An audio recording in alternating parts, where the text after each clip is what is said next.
Çempionlar Liqasının 4-cü turu Bakı. Chelsea meydanda sakit, Arxayın özündən razı. İlk dəqiqələrdə top onlarda, hücumlar, fürsətlər. Amma Qarabağ susmurdu və 16-cı dəqiqədə hesabı açdılar. Amma bu fırtınadan əvvəlki səssizlik idi. O an Qarabağ sanki oyanır. Müdafiədən çıxış, güc, inam, qürur. Andrade meydanı silkələyir. 1-1 stadion ayağa qalxır.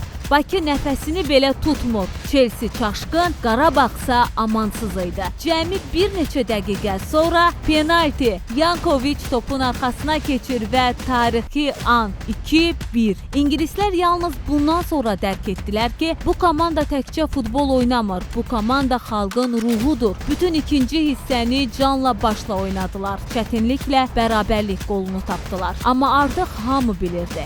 Nəticə nə olur olsun, bu gecənin qalibi Qarabağ idi. Galatasaray'ın oyunu var, gedək Galatasaray'a azarkeşlik eləyək.